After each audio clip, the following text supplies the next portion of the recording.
না রেখে খোঁড়াখুঁড়ি চলছে রাজধানীর অন্যতম ব্যস্ত সড়ক মহাখালীর আমতলীতে। আর ফুটপাত না থাকায় ভোগান্তি পোহাচ্ছেন এলাকাবাসী, ব্যবসায়ী ও পথচারীরা। কাজের ধীরগতির জন্য ঠিকাদার প্রতিষ্ঠানকে দায়ী করছেন তারা। মাহিন আরাফাতের রিপোর্টে বিস্তারিত।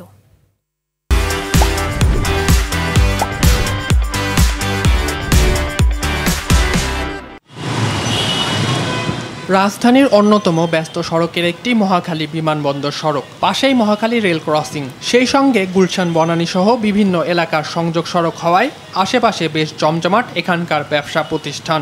অথচ গুরুত্বপূর্ণ সড়কটির এক পাশ এখন বেহাল। কোনো বিকল্প ব্যবস্থা না রেখে ও নোটিশ ছাড়াই সড়কের এক পাশে চলছে খোঁড়াখুঁড়ি। হঠাৎ করে একদিন সন্ধ্যার সময় বলতেছে আমার মালামাল সরে রাখতে, আমরা সরে রাখছি। বিগত এক সপ্তাহ যাবত এভাবে ভাঙ্গাচুরার কারণে আমাদের কাজ কামও হইতেছে না, ব্যবসা বাণিজ্য সমস্যা। ব্যবসা বাণিজ্য আমার অবস্থা হয়েছে কাটতেছিল যে আমরা গরিব মানুষ, আমরা খায়া বাঁচতে পারবো না, খামাখা এরা কাটতেছে এগুলা। যেদিকে পানি জমার কথা বৃষ্টি হলে ওইদিকে কিন্তু এরা কাজ করে নাই। এমন অব্যবস্থাপনায় সবচেয়ে বেশি সমস্যায় রয়েছে স্থানীয় ব্যবসায়ী ও এলাকাবাসী।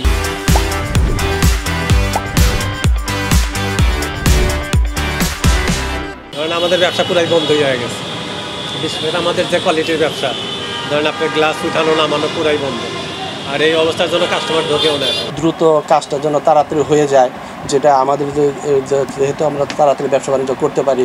আর ফুটপাত না থাকায় ভোগান্তিতে পথচারীরা। ভালোভাবে যাওয়া যাচ্ছে না, তারপর বাসে ভালোভাবে উঠা যাচ্ছে না, এক জায়গায় তো দাঁড়াতে হবে, এখন তো রাস্তার মাঝখানে তো দাঁড়ানো যাচ্ছে না। তারপর যাদের একটুখানি এখান থেকে হালকা পথ যে আসতে বেশি দূর না, অল্প একটু পথ যেতে হবে, তারাও সেজন্য যেতে পারতেছে না। এমন অব্যবস্থাপনার কোনো সদুত্তর নেই খোঁড়াখুঁড়ির কাজে নিয়োজিত কর্মীদের কাছে। দেখা মেলেনি ঠিকাদারি প্রতিষ্ঠানের দায়িত্বশীল কারো। সাইডে আইছি ইটের কাজে, ইট তোলা, ড্রেন পরিষ্কার করা, ময়লা পরিষ্কার করা। দ্রুততম সময়ে সমস্যার সমাধান দেখতে চায় এলাকাবাসী সহ ব্যবসায়ীরা।